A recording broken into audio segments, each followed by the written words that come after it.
Crawford's about to fight. Yes, he's going to fight Canelo. Oh, man. I just hope he's big enough. I hope he's big enough to keep that dude off him because Canelo hits so hard, man. That's one dude that, like, I believe all the talking. He's damaged. Yeah, he's a slick boxer, and he's also a good puncher in the welterweight division, in the junior welterweight division, in the lightweight division. But even at junior middleweight, which is where Terence Crawford had his most recent fight back in August, when he moved up and he won a world title.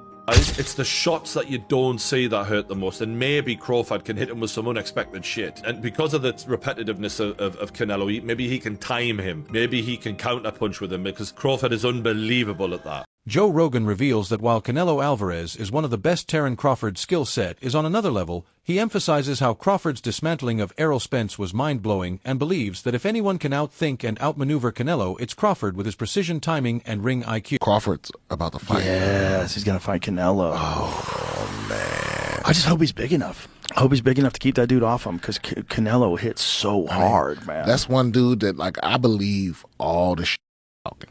Crawford? Yeah. Oh, he's good. He don't just be saying shit. They tried to say that, like, Errol Spence was damaged because of what Crawford did to him because he was damaged from the car accident. I'm like, maybe. Or maybe Crawford would have done that 3 years ago.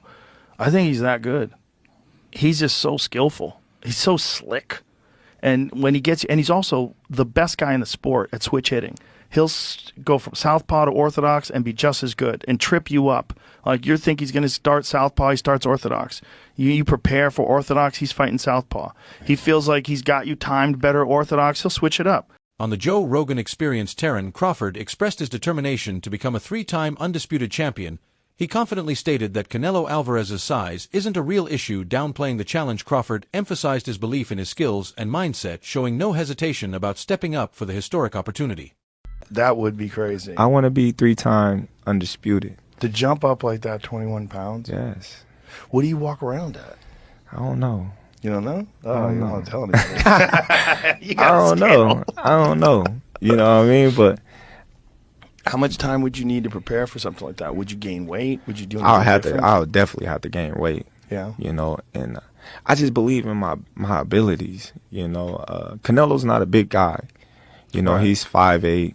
Right. Fought at 52 when he fought Pacquiao. He's or when he fought Floyd, rather. He's big, like muscular wise, but far as like height, right? Nah.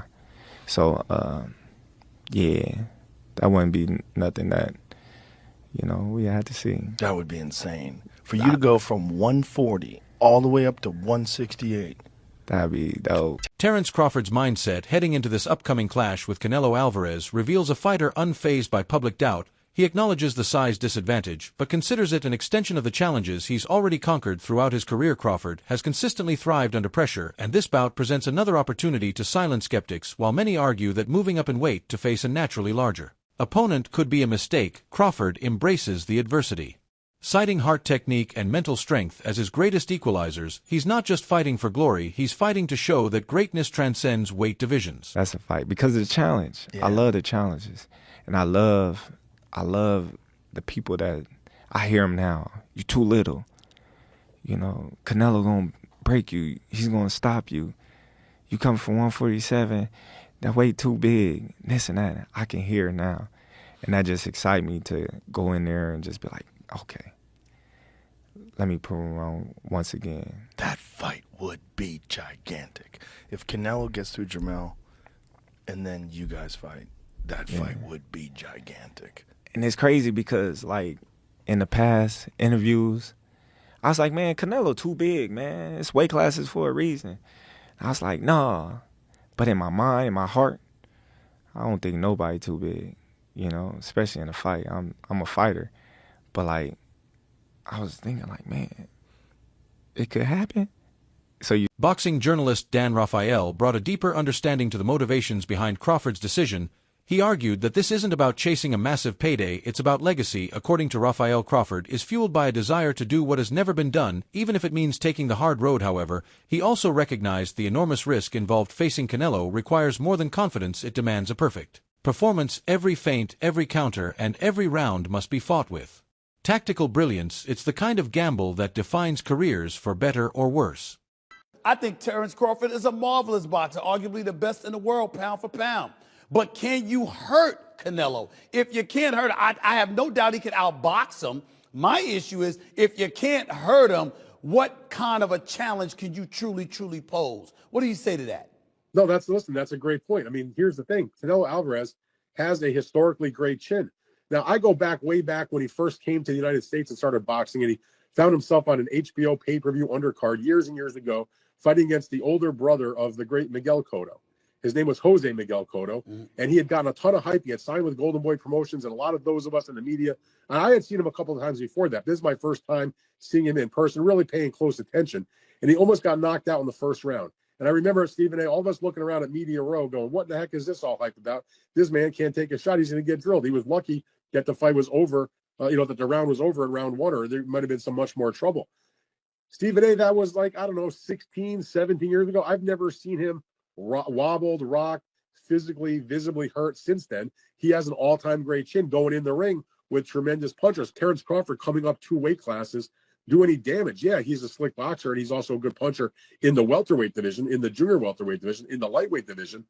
But even at junior middleweight, which is where Terence Crawford had his most recent fight back in August, when he moved up and he won a world title, he didn't blow the doors off. He fought a very tough, solid opponent named Israel Madrimov.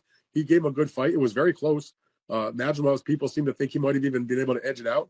But if you can't hurt an Israel Madrimov at 154, what the heck are you going to do with Canelo Alvarez, the sturdiest guy in the world, at 168? So that aspect of it is certainly a problem. You mentioned about Charlo. Charlo was there to get his check. I know one thing about Terence Crawford. He's not going to just come to turn up to get the check. He'll at least try.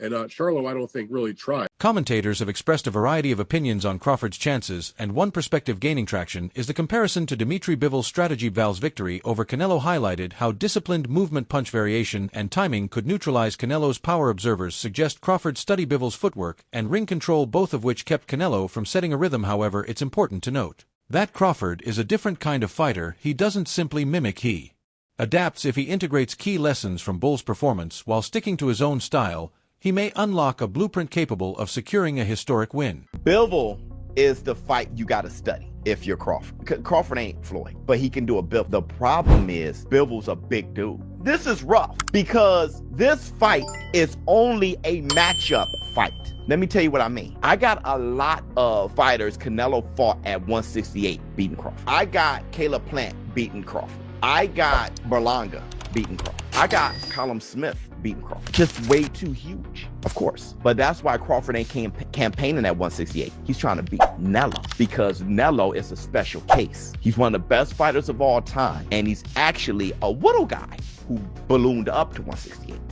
David Benz voiced an unpopular but thoughtful concern regarding the matchup while acknowledging Crawford's brilliance and the high-stakes appeal of a Canelo showdown. Benz questions the physical toll such a jump in weight could impose. His hesitation isn't rooted in doubt over Crawford's abilities, but in the reality that boxing has weight divisions for a reason. While fans see it as a dream fight, purists like Benz worry that the bout may unfairly tip the scale in Canelo's favor. It's not a dismissal of Crawford's courage, it's a caution against sacrificing long-term health for a short-term spectacle.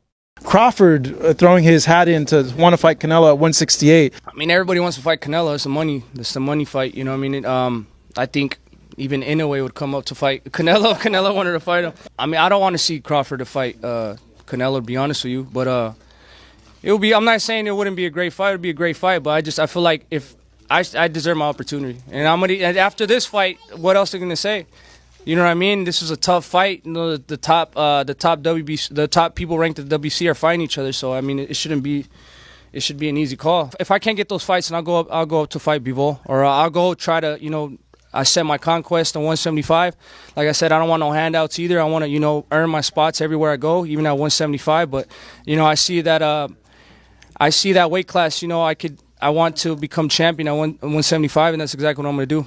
Ryan Garcia's blunt take cuts straight to the core of the debate. Weight matters. While respecting Crawford's skills, Ryan believes that size will be the deciding factor. In his view, Canelo's natural frame gives him an inherent advantage that no amount of technique can completely overcome. The stylistic dynamics between these two fighters have made this one of the most exciting matchups in recent years. Canelo brings a deliberate, heavy-handed style built on timing, accuracy, and relentless bodywork. Crawford, by contrast, thrives on versatility, switching stances, varying angles, and exploiting timing lapses. Pundits agree that Crawford must establish range early and avoid being pushed to the ropes. Where Canelo's combinations are most effective, the balance will lie in Crawford's ability to stay elusive while landing enough clean shots to sway the judges or force Canelo to hesitate. It's a masterclass in the making. Hey Crawford, what do you think? That's going to be a great fight too. I can't believe they made that happen. Turkey's been making a lot of great fights happen. You can't really hate on it.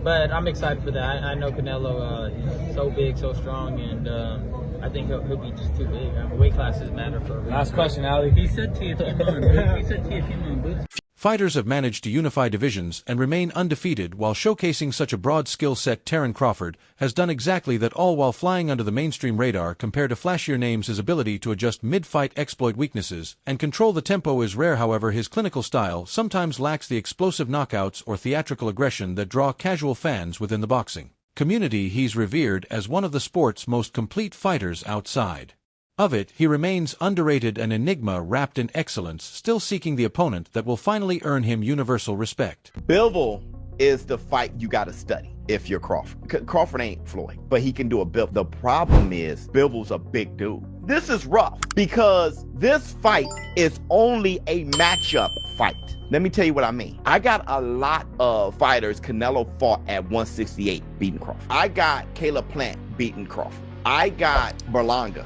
beating Crawford. I got Callum Smith beating Crawford. Just way too huge, of course. But that's why Crawford ain't campaigning at 168. He's trying to beat Canelo because Canelo is a special case. He's one of the best fighters of all time, and he's actually a little guy who ballooned up to 168. Brian Bow McIntyre, Crawford's longtime trainer, sees the matchup through a lens of strategic confidence while acknowledging Canelo's impressive resume and championship experience. Bullmack argues that Crawford's unique abilities, particularly his footwork, hand speed, and ring IQ, give him an undeniable edge. He points to Crawford's discipline in training and his meticulous approach to preparation as signs that he will not only show up, but take over for BMAC. This isn't just about size, it's about who can think faster, adapt quicker, and impose their rhythm. In his eyes, Crawford is more than ready to outbox the Mexican superstar.